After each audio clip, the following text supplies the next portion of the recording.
wreckage on the horizon when you see a dozen junk sailors towards you. Junk sailing towards you.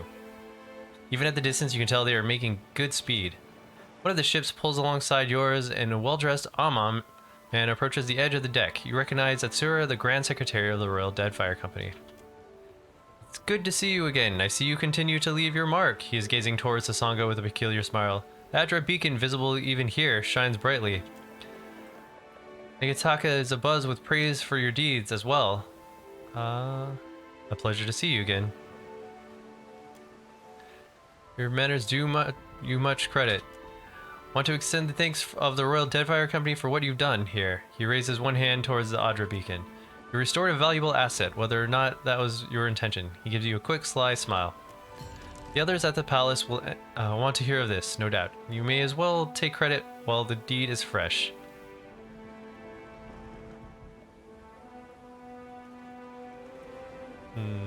I will say nothing.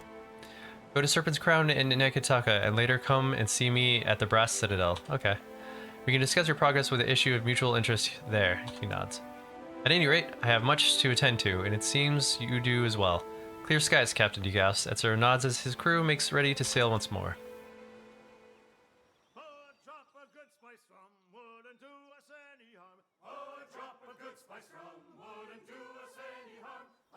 You know how probably, like, how good those old captains must have been? It's just, like, kind of, like, getting their ship next to your ship.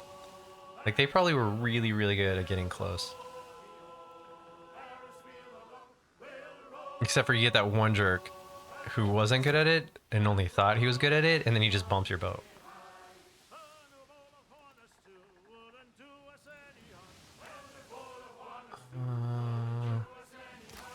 Let's go check on the progress. And then we can decide if we want to go after some bounties.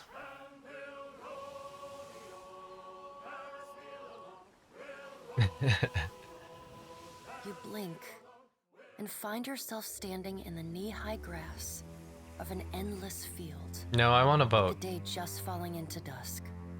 I'm on a boat. Then, the earth falls away. The wind ceases, Oh, and good, you I'm are high sent again. tumbling up into the dark of the sky. Watcher. The voice of the pallid night shakes the earth at your feet. You have returned to Bareth's realm. Your soul once more called to attend the wishes of the god of death. Say nothing. Once again, you have spoken with the Child of Light. Tell me what you have learned.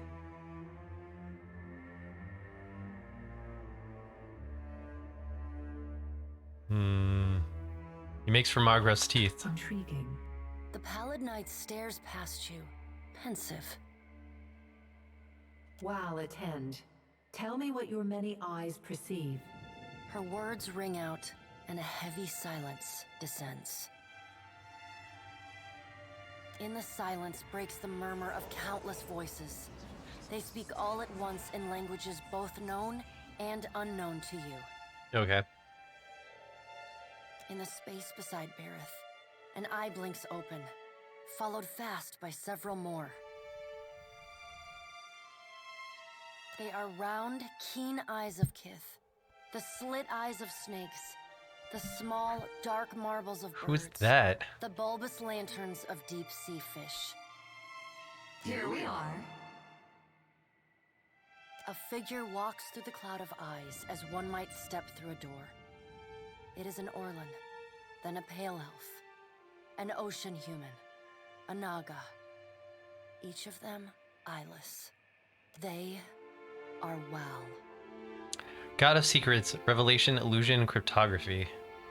Obfuscation, Perception, Dreams, and Visions.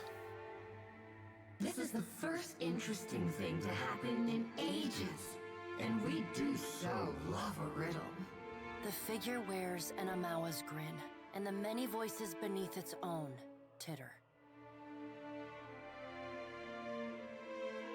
Yes, it's so interesting when hundreds of kids die, so Aethys control. I'm just gonna say nothing. We see between the strings of the world, and Aethys is there, strumming them like a lute. His tongue is still, yet he sings of a coming joy. What tune he plays, we do not know. It is complex, ever-shifting. One moment vibrating in harmony, the next in discord. A man strides through the door to Bareth's realm.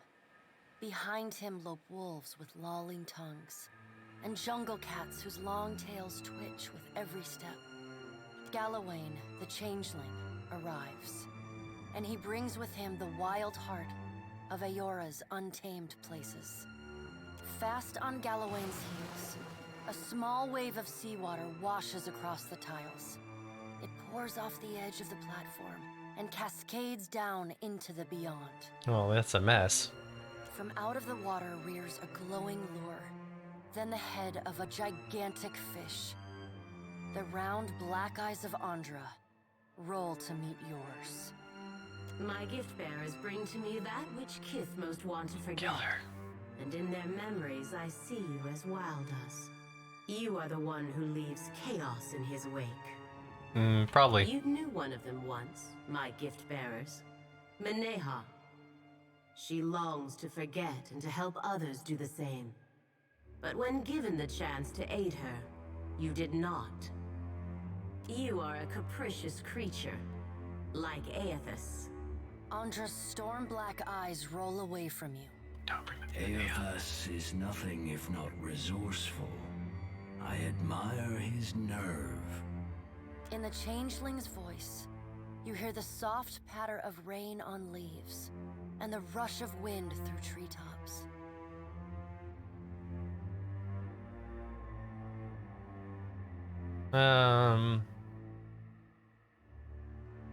Say nothing. If his journey leads him back to us, he has proved himself worthy of return to the fold. Aethys does not return to us. He returns to execute some grand plan.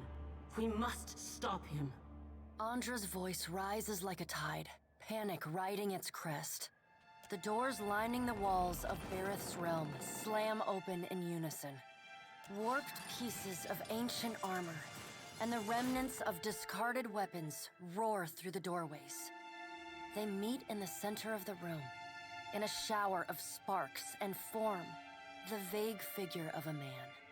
Finally, a blacksmith's sledge hurtles past your shoulder, and the figure snatches it from the air. A man forged in metal stands before you. Twin flames ignite in his eyes, and a low rumble starts in his chest. He walks forward. With each halting, jerky step, Do I have to kill this thing? assaulted with the unbearable screech of metal grinding upon metal. We should destroy Aethys, that we might reforge him into something new, something stronger. He could be a weapon that all of us might wield. That seems safe. Abaddon's words carry the heat of the forge. Behind them, you hear the clang and clatter of hammer on metal, and the hiss of just quenched steel. Abaddon speaks with wisdom. Other gods don't seem too concerned. He violates not their realms, but mine. I feel his urgency in every stamp of his feet along my spine. I will send tsunamis to slow him, if Mogren would stir the earth beneath Mogren's teeth. The water at your feet recedes. Lava oozes up through the shallow water, and a woman made from the guts of the earth emerges. She settles her characteristic broadsword on her shoulder and sighs a cloud of smoke and ash. Mogren returns. In the age when our steps carved valleys across the face of Aora, our bodies were impervious to all but the strongest attacks. I doubt fire and water will be enough to stop him. But I will bear down upon Aethys with all the heat and fury of the earth. If I must.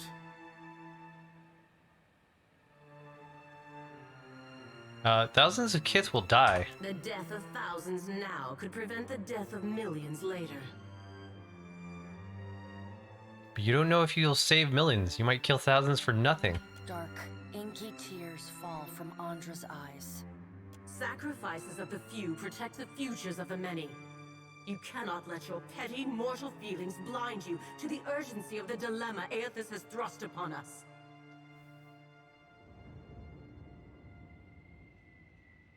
Funny how it's always Kith who must make the sacrifice and never you.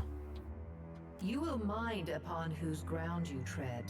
The Pallid Knight watches you with keen, predatory eyes.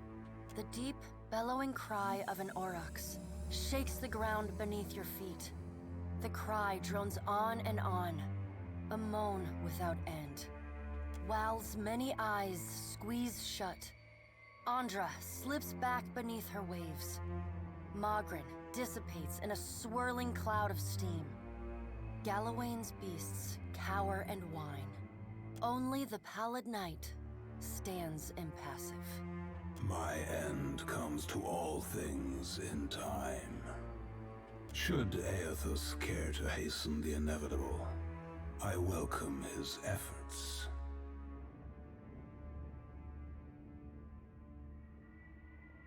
If he hopes to bring around the end of the world, he'll die too. The Child of Light will not choose the hour of my death. Magrin tests the edge of her broadsword with a smoldering finger. He sows chaos in his longing for a radiant dawn. So much will be lost in the cacophony of fear his actions inspire. The crack of thunder rends the air. The gods fall silent. We can wait no longer to act. Speak with him, Watcher. Discover what it is he plans. Say nothing. Water begins to creep across the floor. It swells, runs swiftly, and catches at your ankles. You scrabble at the tiles, but it's no use. The current's pull drags you off the edge of Bareth's realm, and into the fathomless beyond. You splash down in water so dark you can't see the bottom. Then, the water recedes, gone like a dream upon waking. The hard wood of your cabin's floor presses against your spine. The gods are gone, but you remain. Once again, a cryptic little meeting where they're like, we need you to do shit. Well, it wasn't that cryptic. Sure. You just really want him gone. Stealing from myself. Yes, I hope this letter finds you in good health. It has been many summers now since you first arrived in Gilded Vale. Much has changed in those years, but I will never forget the kindness you showed me. The gods have blessed me with a son. He is healthy and strong and already so curious. All the Gilded Vales dotes upon him. I have told him of you. He asks constantly after the Watcher who restored his spirit and hopes one day to meet you. Till then, know that we keep you in our prayer. Your most grateful servant, Afra.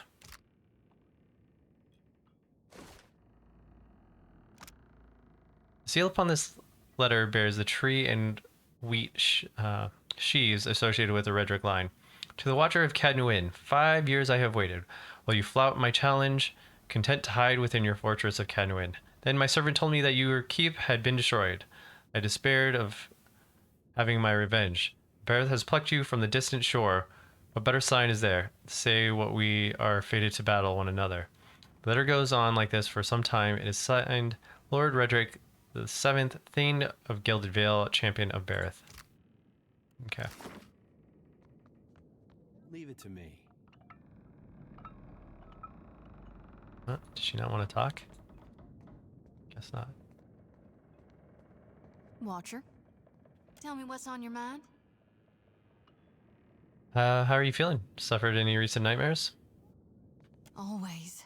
Not a day or night goes by that I don't glimpse the darkness. But that's all right. It calls to me. My duty and my God. It knows I got a wildness in my blood, Watcher. So you're that much closer to achieving your purpose. Oh, I am, Watcher.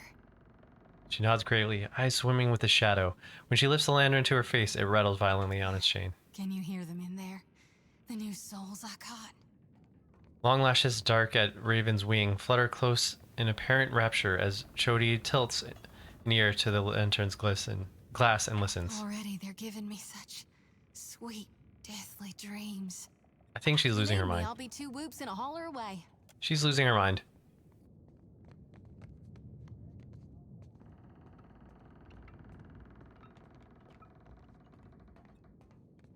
great and terrible things are at work. And once again, you seem to be in the middle of it. Aloth is twisting the edge of the sash between his hands and a purposeful frown on his face. The Rawatayans we passed will doubtless spread word of what you've done in Hasongo. But others will want to know what you've seen. They'll look to you for answers.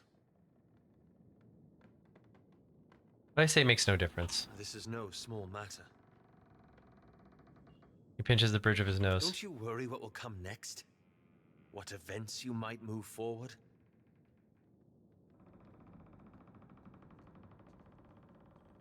What is this really about, Aelith? His eyes through his nose, his lips pressed It together. reminds me of the question that drew me to the Deadfire. The one I've been avoiding. He rubs the back of his neck. I promised to tell you what I was doing among the Animancers at Port Marge.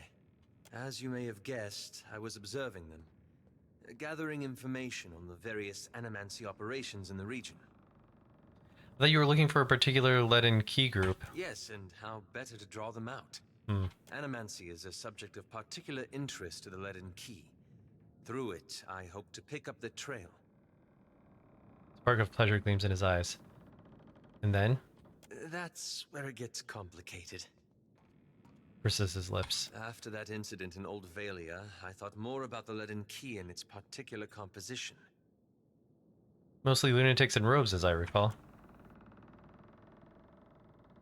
Islamir crackles gleefully as Aelith's thoughtful expression dissolves. After a moment, she fades away once more.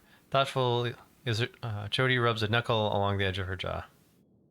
If you two are finished... He gives you a sidelong glance, but the corners of the mouth turn up despite it. It's existed for over 2,000 years. Say what you will about its motives and methods, but that's an impressive tenure. Yeah. He clasps his hands behind his back and begins pacing. That's when I realized how short-sighted I'd been. To think I could change the Leaden Key without understanding how it works. Listen. I found references to an ancient Leaden Key cabal in the Deadfire. Possibly one of the oldest, if accounts are credible. Okay. And they appear to have been working independently, without direct intervention from Theos, for almost 2 millennia. He watches you eagerly, waiting for that to sink in.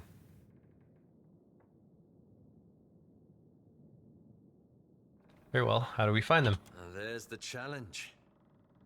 He stops pacing. Most sources refer to them as the Painted Masks. But I haven't met anyone here who knows that name. I don't know where in the Deadfire they are exactly, but I was hoping we could look for them together.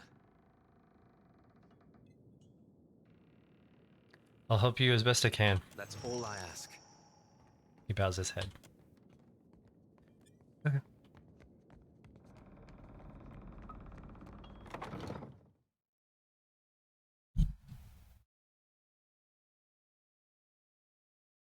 Captain, a word?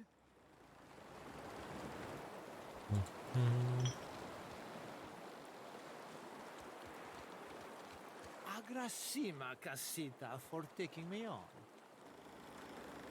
Questions, Captain? The Hango royalty seems very taken with you. Between the crown and the guild, Nekataka has high hopes for Ngati's chosen son, I say. Takeu smooths back his hair with both hands as he gathers his thoughts. If Ngati had not blessed me, I say the goddess touched me for more than enriching one tribe, glorifying one island. Takeu bites his thumbnail and sighs.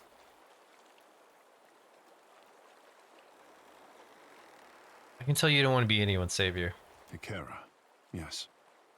Takeo draws a deep breath and nods, savoring your words. I say there is me, Takehu, and there is the Takehu others would make like a coconut husk doll.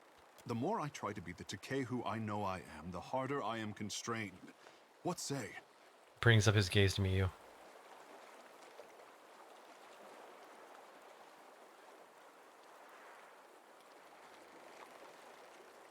Others want to stoke your potential. No harm in that. They sit me on the pedestal and observe. Then, when I make a move, they say, not so fast. Many think that I have a duty to the Hawana. I say I am the only one unconvinced.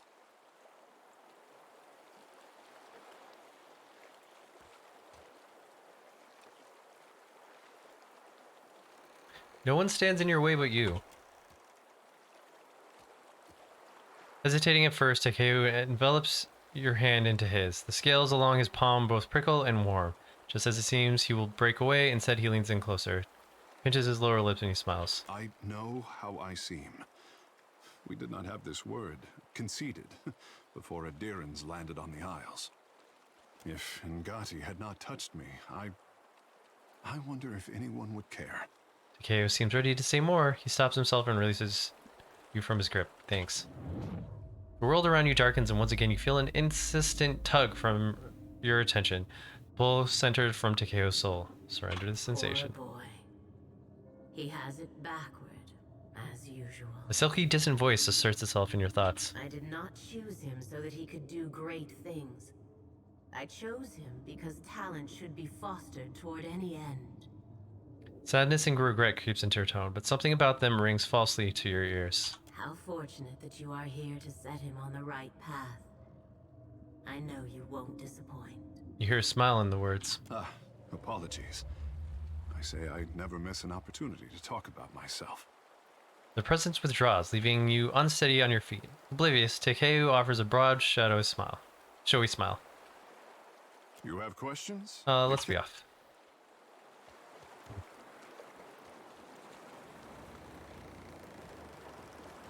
I should come clean about something, Captain.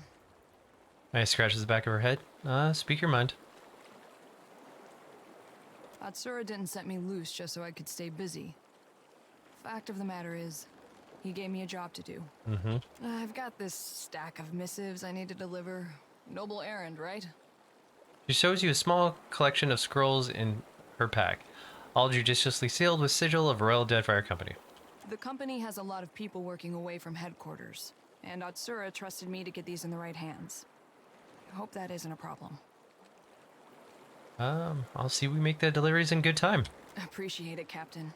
You'd be doing Atsura and the company a big favor. She grins. This one's bound for Harama, and acquaintance. Good sailor. He's somewhere off in Tikawara. She holds up a single scroll. And these are for Tuaha, an old friend stationed in Port Mage. You meet some strange types in the Navy. I've got some answers. You're one of Kana's siblings, are you? Sure am. And I heard that you two spent some time together. Funny how the gods toss things together. He came back from the Deerwood with his head full of stories about the Ingwithans. Used them to make an argument for our expansion into the north, and by the gods did people ever listen. He lost some of that childish glow, but the weird ideas stayed with him. You clearly had some sway on his opinions, more than I ever did. Wish you had told Kana to give up on the poetry. He's got no ear for it.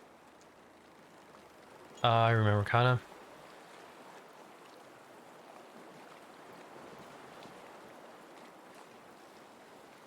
Glad to hear he's making a difference. Take it easy on him. No?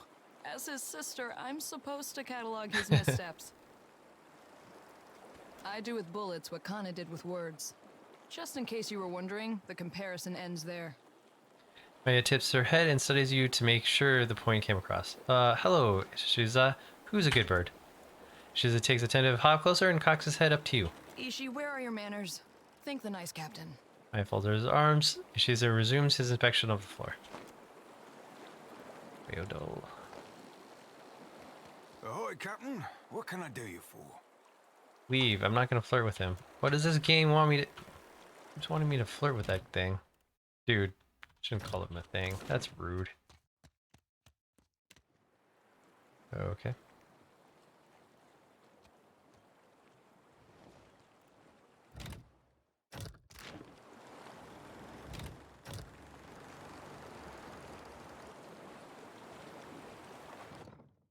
Oh wait, I think the exit was out there.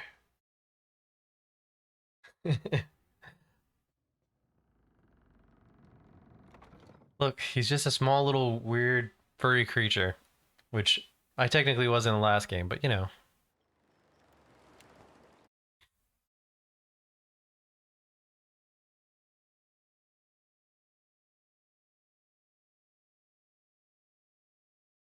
All right.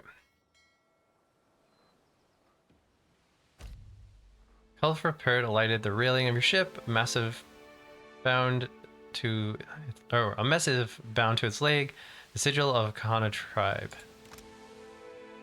It'd be my honor to host the savior of Hosobango at the Kahanga Palace. Nikitaka is a city of Juana and outsiders alike, and there's no shortage of work for Kith who are determined to be as useful as you.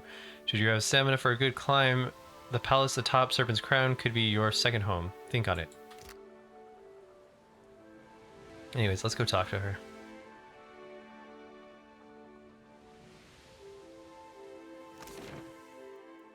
Hold on, before we do...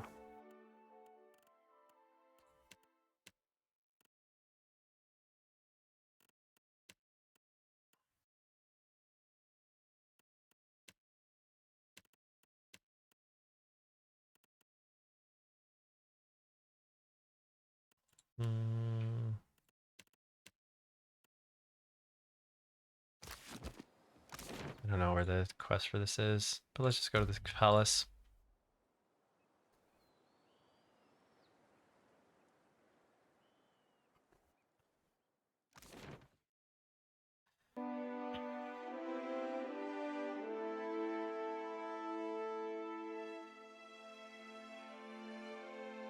All right.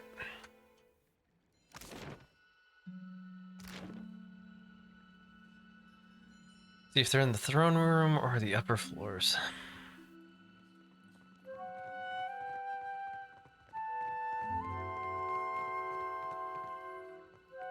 Your coming is a favorable omen already. See nothing? Such modesty, I say. You happen by a time when our rivals bicker and tear at each other's throats. Bringing Ngati's chosen on your trek up the mountain. Nods to KO with approval.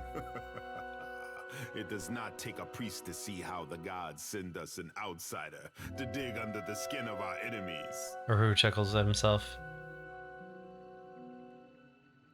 Not here for the gods. I'm here. I have my own reasons. You and half of Aora, I say. I will not paddle around the island.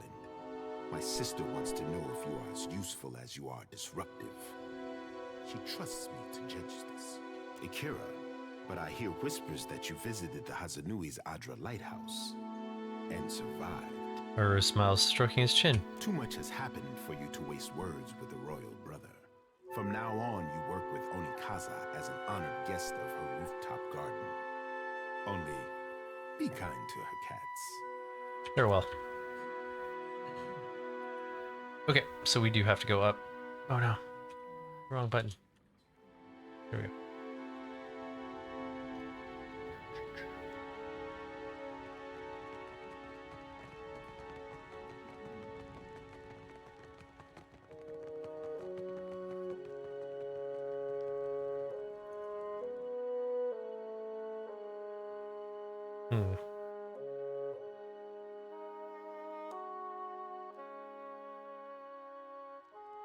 Okay, where are the steps to the garden? Are they just out here?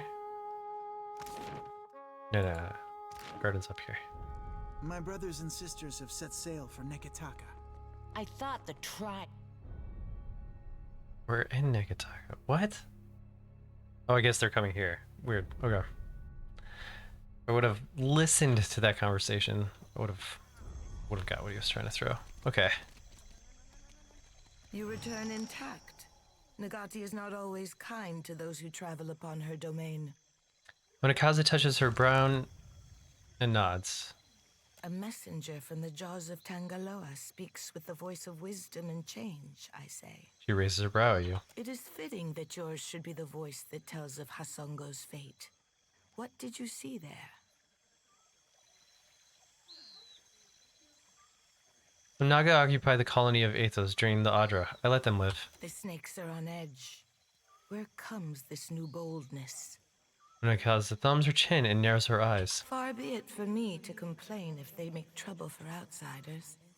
There's awareness to her thought that she doesn't bother to hide. What of Aethys? If you know why he terrorizes the Deadfire, speak on. Aethys is headed to Magron's Sheath. Tapping her chin, Onikaza nods and weighs the matter.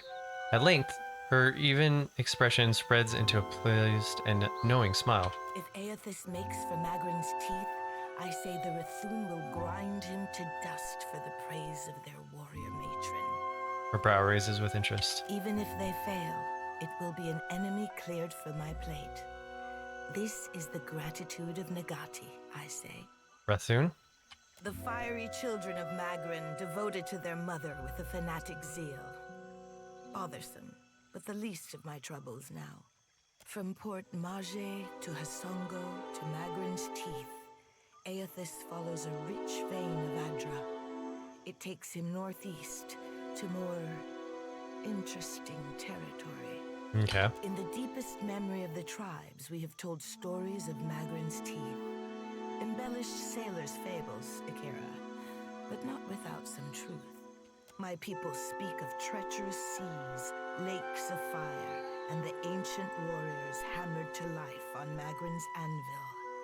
Mordekaza props her chin on her fist and looks up and down. Ashen Maw is the grandest and most accessible of the peaks. It is the sharpest tooth in Magrin's jaw. Prepare yourself for a fight.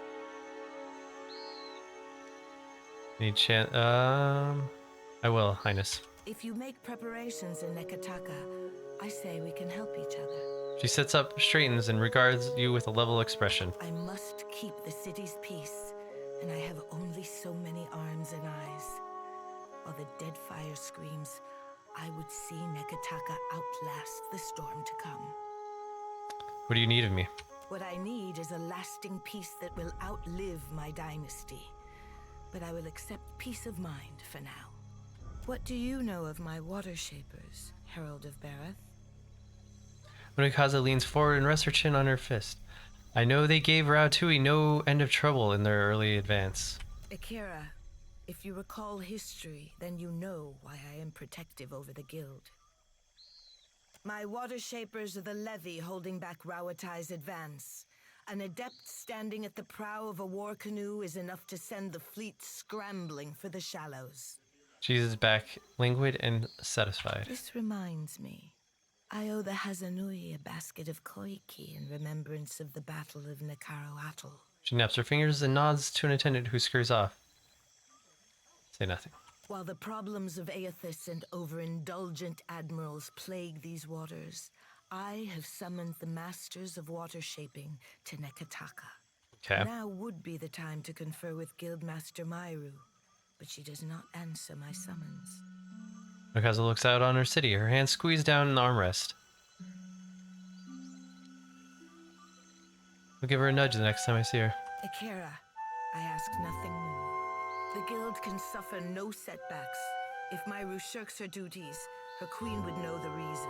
She stares off into the distance and sighs, her gaze unfixed. Nagati, do not abandon us now. Mordekaza turns her gaze back to you and flinches. This was not a thought she intended to share. Okay.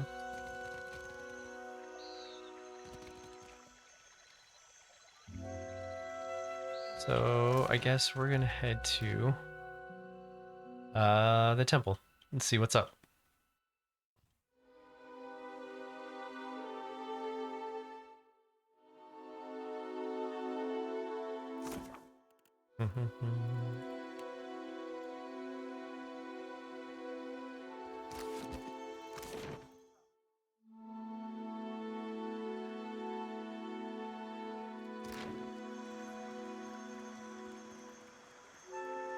Where are we? Why can't we go down there? Oh, we're on the balcony.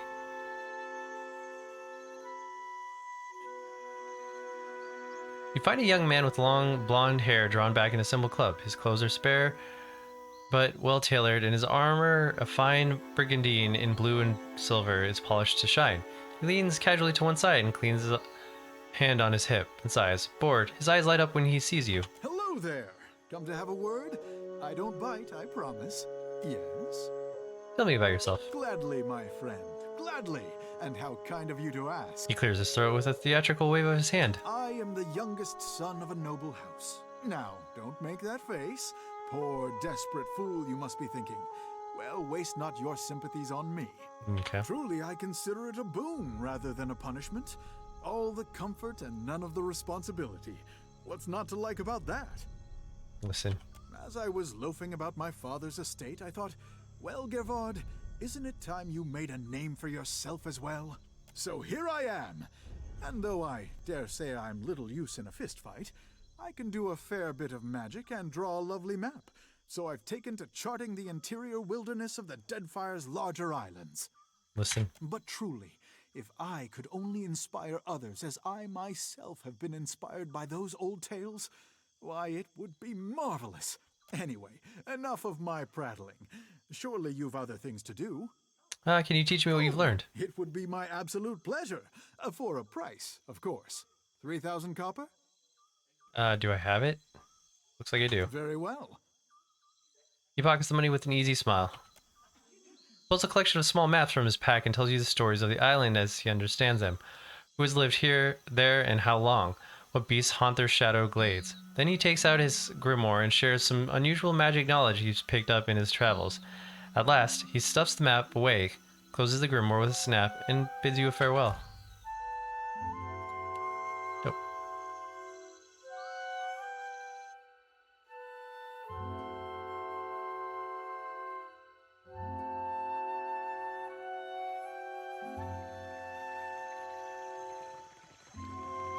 How much money do I have?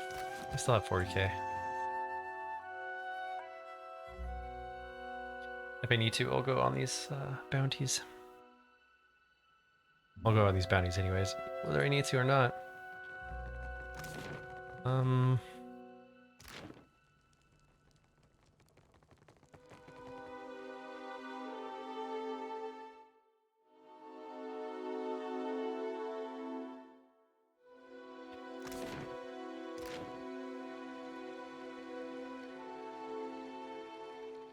Ooh, Aloth needs to speak. I know that look.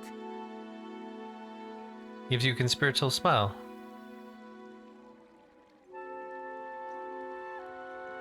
What do you think of the Royal Deadfire Company? The Hazanui is a rather forceful woman, isn't she? He strokes his chin. Perhaps that's not a bad thing. After all, Deadfire could use a bit more order. I'd like your thoughts on my search for Aethys. I didn't witness the destruction of Cadnua, but if it was anything like what happened at Hasongo, then it's a wonder you survived. He looks at you, shaking his head. Is Aethys unconcerned at the destruction he causes? Or merely unaware of it?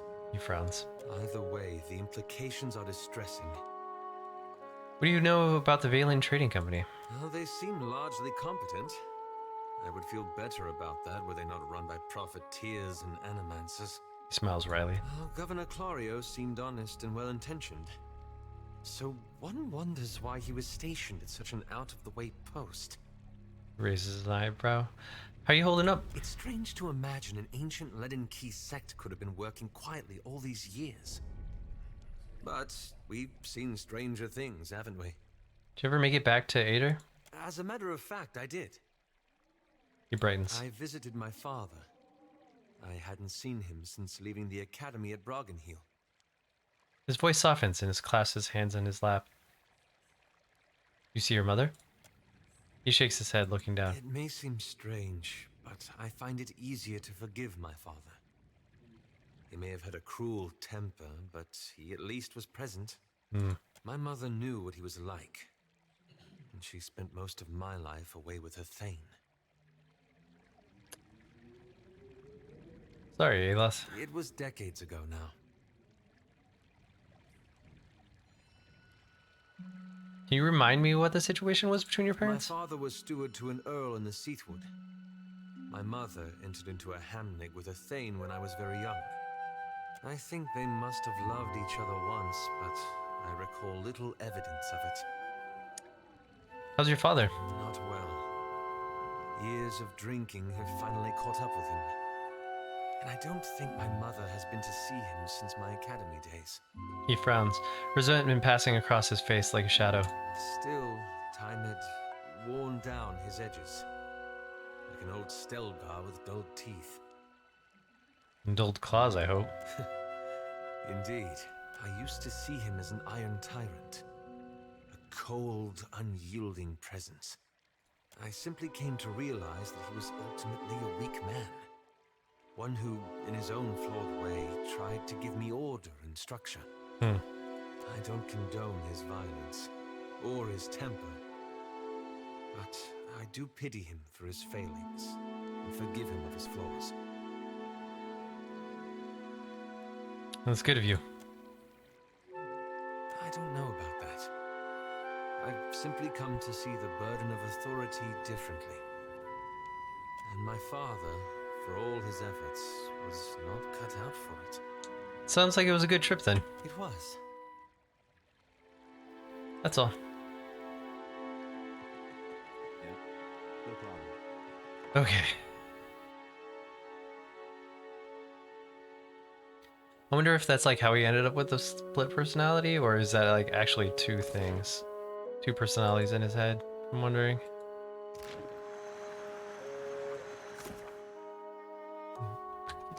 Yeah, we gotta go Preaky's Overlook. Kinda don't want to stop there anyways. Ooh. Let's go to the dark cupboard first. Gotta grind up some animals.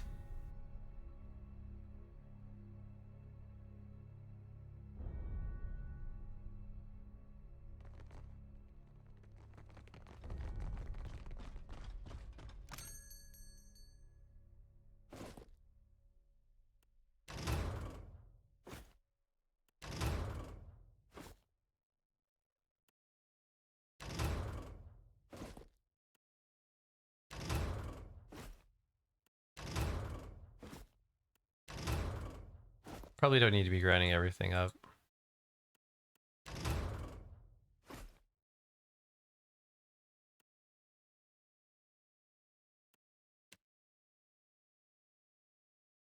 Man, I have to put them together.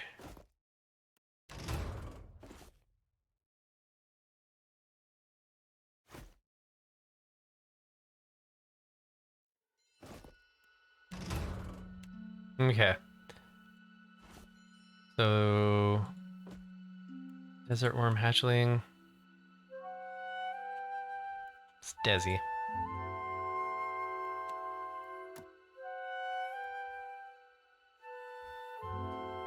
Fine. Desert worm hatchling it is.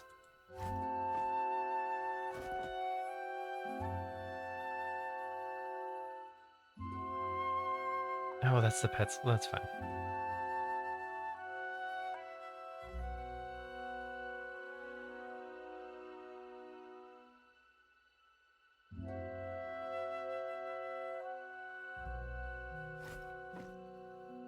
That's kind of... Oh, that's melee. That's not gonna help.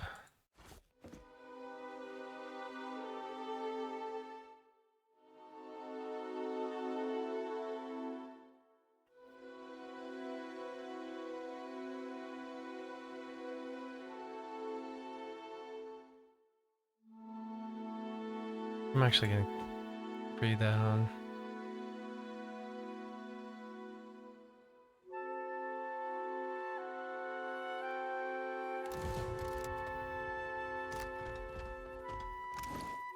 Cruelty to animals. Oh, dang, I thought it was gonna stack. Okay, well... Noted.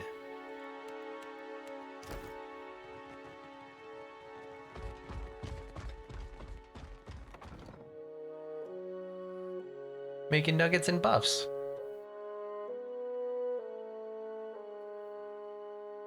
I thought you could stack the effects, but the sleeve apparently is just the look of the animal, and then you can put whatever effect on the animal that you want.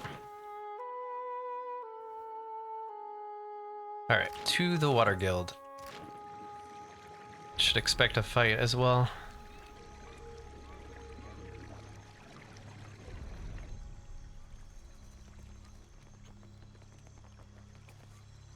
Wait, what?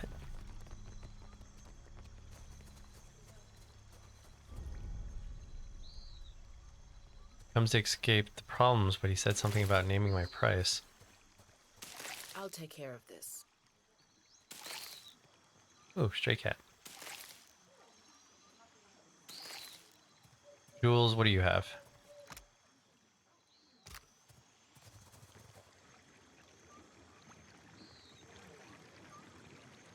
Worthless idiot. What?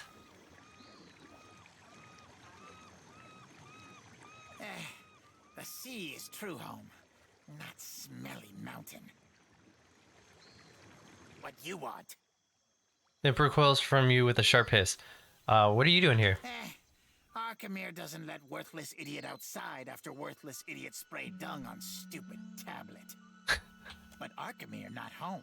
Mischievous grin splits the imp's bony features. So worthless idiot watches the ships come in, looks at all the tasty gulls. You want to set sail, and you're welcome to board the Defiant. Wait, hold on. Your name is Worthless Idiot? Those Arkemir's big words.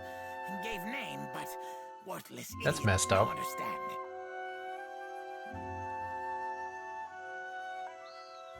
I'm pretty sure you meant that as an insult. That's so? Worthless idiot should ask Stinkfoot or Catbreath what they say. You want to set sail and eat gulls? You're welcome aboard the Defiant. Nim takes in your words, his eyes widen to the size of moist saucers. A flap of its wings carries it closer to whisper in your ear. How often you beat your crew, huh? Doesn't whisper, and the question sends a ringing through your ear. I don't. Not yet, at least. No beatings? None?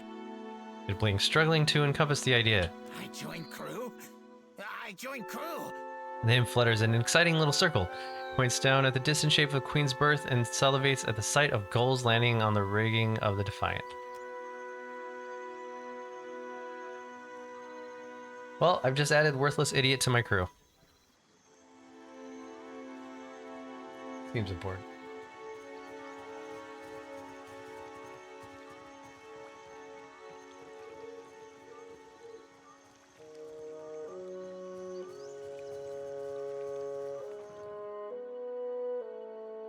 He will be a meat shield, yeah. It's like, oh no, we're being attacked. Throw the Worthless Idiot. I mean, not the... His name's Worthless Idiot. What happened here?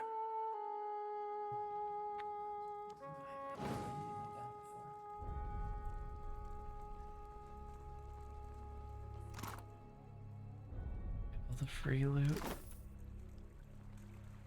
We're gonna be here for a while, guys.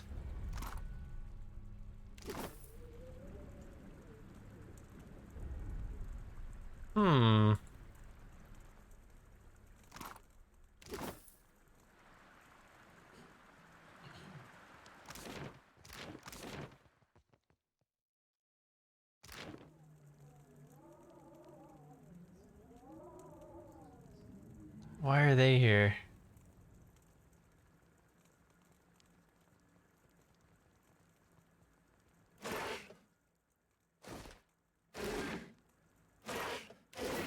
And why did they loot this whole place before they left?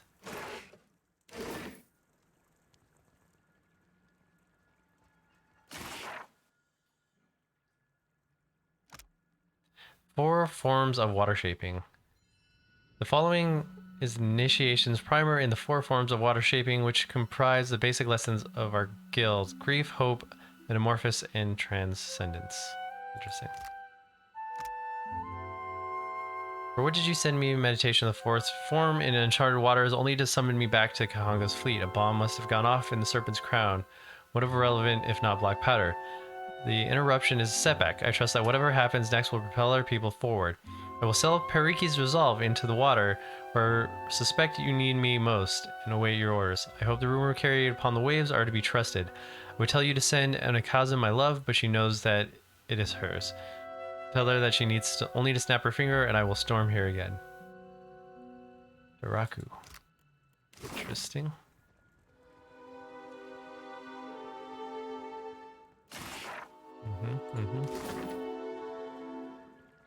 Go no further.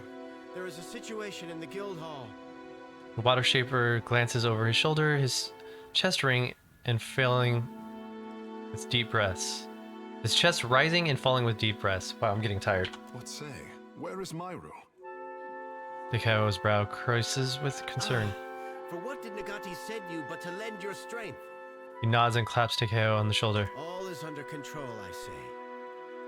But the building is closed until Myru cleans up the mess below. Thumbs over the blocked stairwell. Onakaza sent me to speak with Myru. What's happening? Nothing beyond the likes of us, I say. His exhaustion breaks under a proud grin. Naga swam in from the waterways of our sanctum. We pressed back until they fled underground. Then Myru gathered her forces for a stand at Pariki's tomb. Okay. I am to guard the staircase while she routs the last of them. Kira, but Myru is fierce for her years. He grimaces at another deep rumble shakes the earth under his feet. Snakes could not have caused that tremor. Kira, we felt the quakes even before the serpent showed up. Ikenu nods and wipes a bit of dust from the ceiling rafters off his shoulders. What's causing the tremors? Not snakes, I say. Ikenu frowns, worrying the back of his head. Unless they brought a battering ram. I hope Mary will lose something for me. I say you will have to run fast. She could cut through Naga like a harpoon through blubber. I will remain and dispatch any snakes who slither past you. Good hunting. Ikenu nods and touches his brow. Okay. So she's probably in the ruins down below, but let's see if there's any ones over here. So there's a chest there.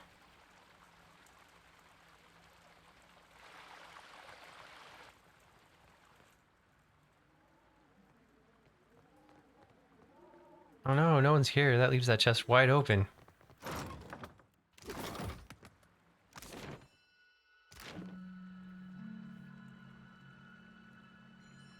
Alright, let's head down there.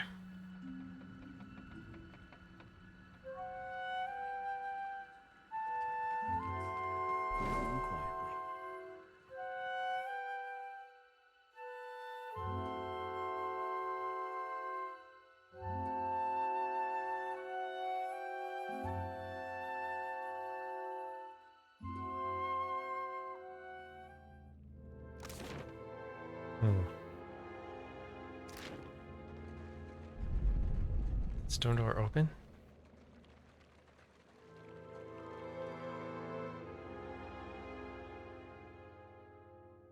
Search for a locking mechanism?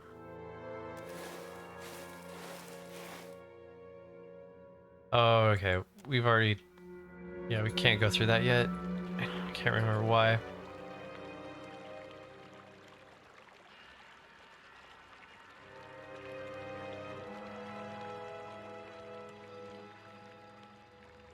Why can we not join the revel, the course of her screams?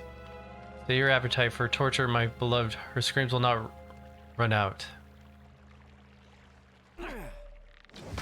Oh, you're dead, Archer.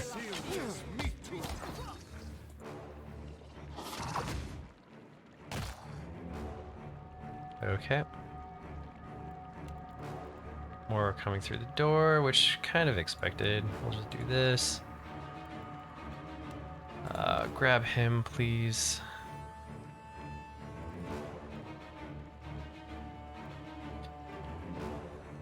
Jody, circle of protection.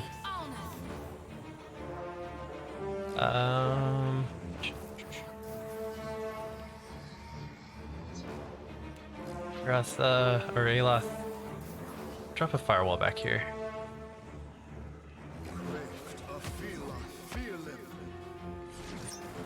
Okay. Go ahead and mark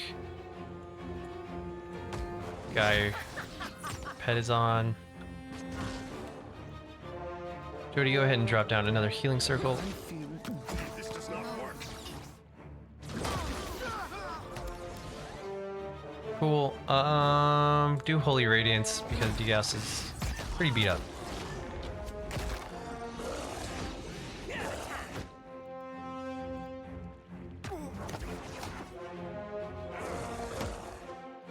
What are you guys aiming at?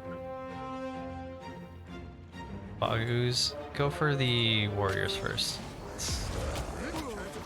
What happened? He took all that damage and then more damage again? I guess he's taking it from the Baguses. Dang. I didn't think they were hitting him that hard.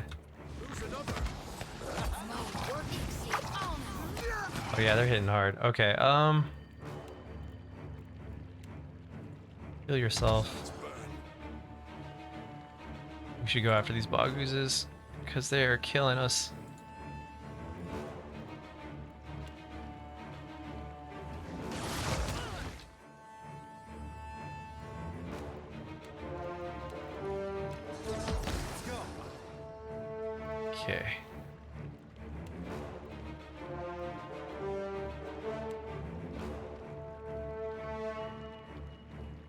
Fireball that Bagoos.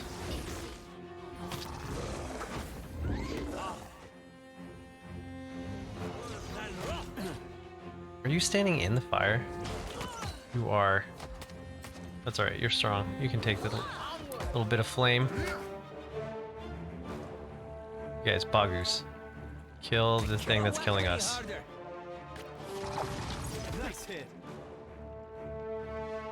You do not worry about the...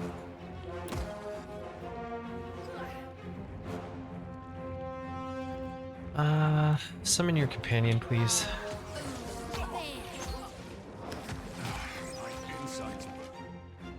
Okay. Now this Bagoos.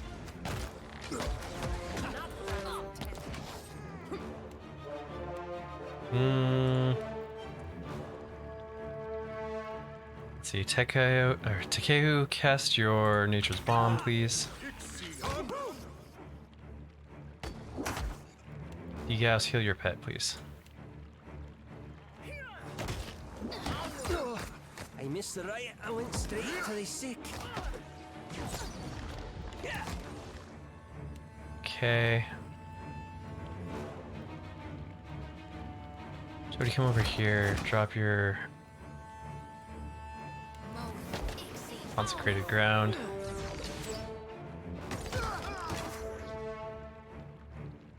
Okay, you guys kill the blight. Second try, I say. Okay. Dang. We did have a down. It wasn't terrible.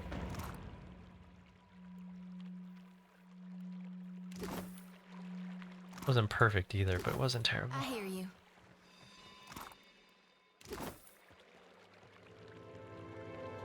Let's keep quiet. Oh, a curse on all snakes.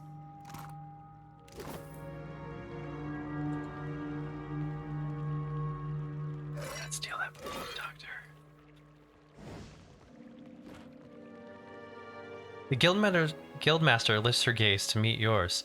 Her eyes struggling to focus. She's been slashed and stabbed numerous times, and her robes are soaked with red blood. Okay, we'll just heal her. Myru, gods, look what they've done to you. Takeo covers his mouth with both hands as he surveys her injuries. Peace, Takeo. I gave back 10 times what I took. Too many, even for me. She sputters on a mouthful of blood, but still manages a red-rimmed smile. We have to get you out of here.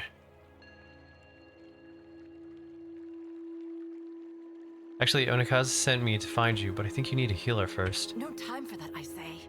She waves you off, grimacing. You are too stubborn to die, old shark. His voice wavers as a fresh gout of blood seeps between Myra's fingers. For once, Takeo, just listen. He raises a steady hand to cover his trembling one. The rod of the deep. Oh, I've lost it. Taken. You'll need to... Myra coughs, spitting up blood. Every word she struggles to voice, her breath gets progressively shallower. Find the rod. Get through the stone door by the entrance. Is any of this making sense to you, Takeo? I think she wishes us to enter the Water Shaper Sanctum? Takeo turns back to Myru, who offers him a weak nod. Wards. Failing. Hurry, before it escapes. Myru gives you a blurry look as her focus begins to slip away.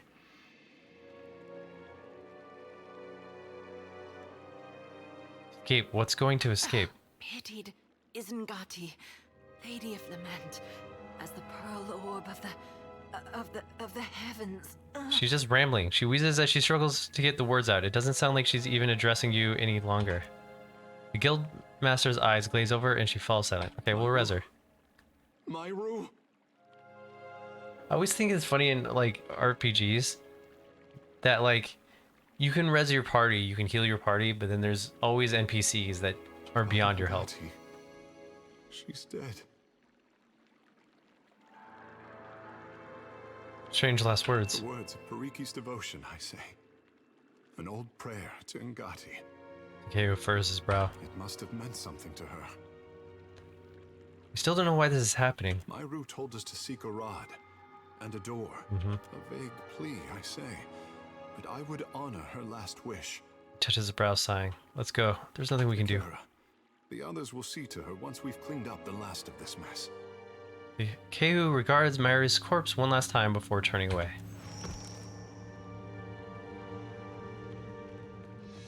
The wheel. How it tugs at me. Akira, and how bright you look. Myra's attention snaps towards a distant speck of light, but she shakes it off to remain in the moment. At least in death, I can complete a thought. Please. She grimaces down at her swiftly diminishing body. My rod and the words of Pariki's devotion will open the way to the inner sanctum, past the sealed door. Boy, I'm glad you cleared that up. Mary's closed her eyes and concentrates. Pitied is Ngati, Lady of Lament. As the pearl orb of the heavens crosses her view, her eyes well with tears, as constant as rain. But the moon's skyward journey continues apace, the lover's affection as ephemeral as fingers touching. Myra opens her eyes again. She nods as her form grows indistinct. You must strengthen the wards, no matter what it tells you. Thank you, Myra. Rest well. Her mouth moves again, emitting no sound. As she fades from sight, she raises her hand to point towards the entrance of the sanctum. She reaches a touch to Kahu's cheek, but both her hands drift through his skin. He shivers, touching by a passing breeze. Or touched by a passing breeze. Okay, so there's a rod there. What can I do you for? Got disarmed. Exceptional scale armor. The statue depicts an Amma woman, her hand extending and grasping at the air. An eroded plaque sits by her feet. Something about the statue calls out to you. The echo-fractured soul, this tarried in this place for long and thoughtful years. You feel victory tinged by grief and regret. Inspect the lingering soul. Your vision bobs with the motion of a sea. You stand aboard the deck of swift winds, where your mates share bemused self-congratulatory glances as they work. One of them claps your back with approval.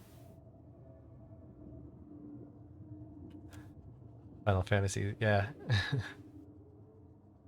Dude, yeah, there's a lot of that in Final Fantasy. It's so easy to res, but like, can't save NPCs. But like, Final Fantasy has that kind of anime trope where like, if you don't see the body, they're not dead.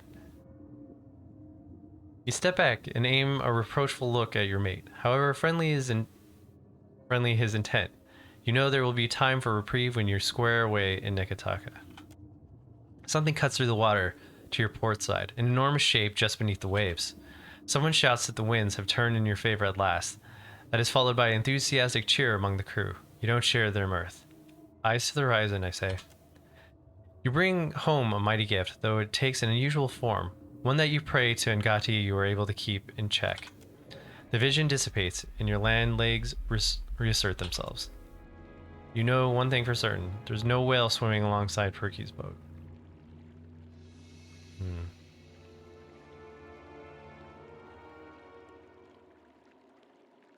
Attempt to read the plaque.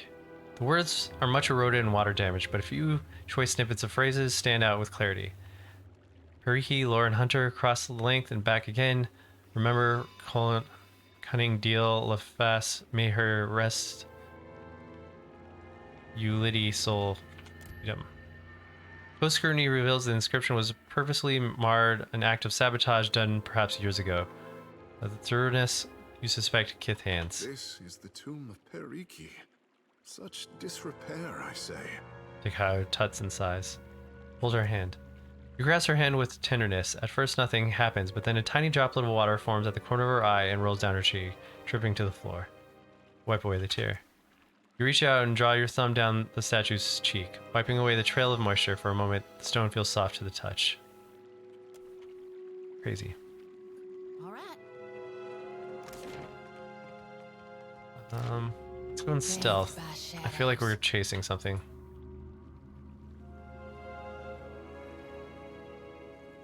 Yep.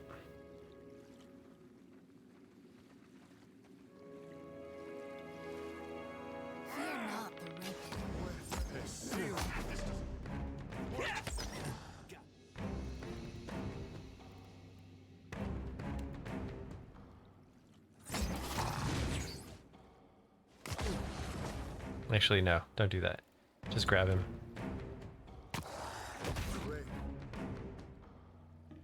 Ow. Let's go.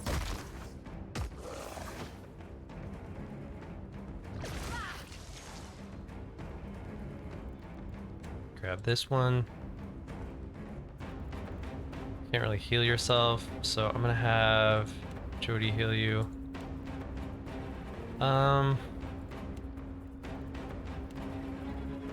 Drop a vine here. Nice hit. Not working. Ooh, heal a little. In your mittens, please. Throw down protection on us, please. This does not work. Okay, go res, senior mittens.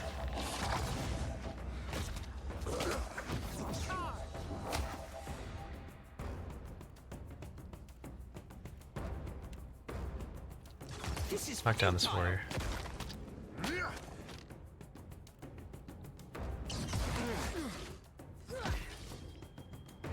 Go to your crazy form and just go at ham on this archer. Rest of you just take this dude down. Told you to go ham on the archer. Where are you going with that? Dude. Yeah, you guys go ham on the archer. You die because you did not do what I told you, but that's fine. See if you can save him. After him. Go kill your pet, Mr. Degaus. Okay, cool. We saved him. Alright. Eloth. Blow this thing up with a fireball. Yes. Yeah, still heal your pet. Nice. Consecrated ground, please. Okay, he's still back there because he's an idiot. Which is weird because I thought we left Worthless Idiot on the boat.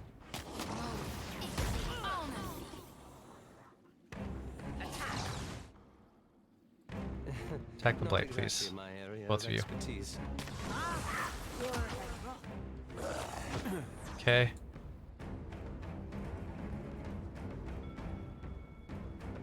Go ahead and mark the your big heal. Try to save Senior Mittens. Do a big heal on nope.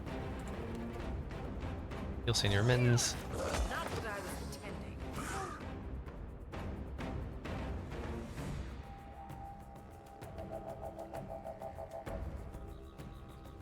Go after this person. They seem pretty strong. We should probably get them down.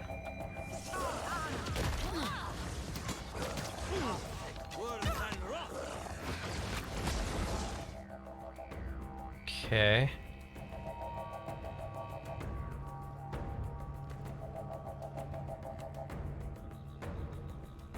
Go ahead and attack the totems. No?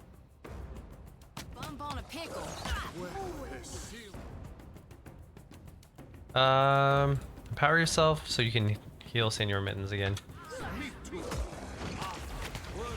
Oh, you're back. Okay, try to frighten these guys.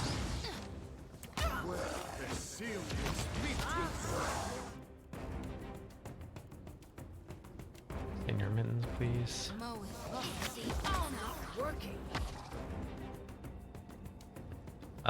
You run over here.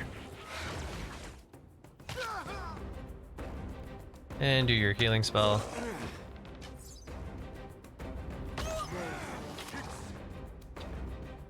Knock her down if you can. This is the person.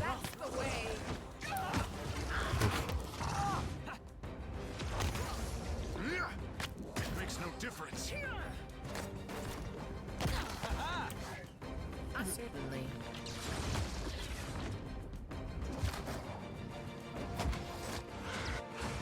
Okay, let's break down these totems. Yes.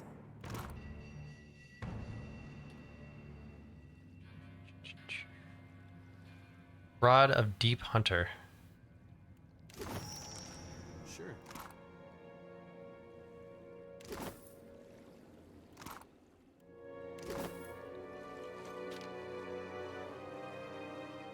The tunnel descends sharply into the murky waters. There's no telling just how far it goes. Of course. It's fine. Okay. I retrieved the Rod of Deep Hunter. According to Myra, I can open the door. So let's get back to the door.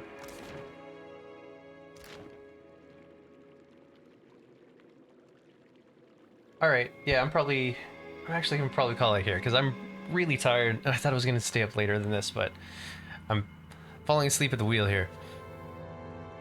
So, we will get back to figuring out what happened here, hopefully tomorrow. Tomorrow is gonna be a long gaming day. I'm gonna get on pretty early, especially for a Thursday, extraordinarily early, and, excuse me, I'm gonna play a little bit of Monster Hunter until Outriders comes out for PC, and then I'm gonna play some Outriders, but I will try to reserve a good hour to play some more of this, and we'll continue on from there. I want to thank everyone for hanging out. Nudgegit, thanks for stopping by and hanging out as always, and then all the lurkers, thanks for chilling. I do appreciate it. And for all of you watching this on YouTube, I have this video up for you tomorrow. You're probably already seeing this, and I'll try to once again keep it, one to like every like we'll say 1 to 3 days.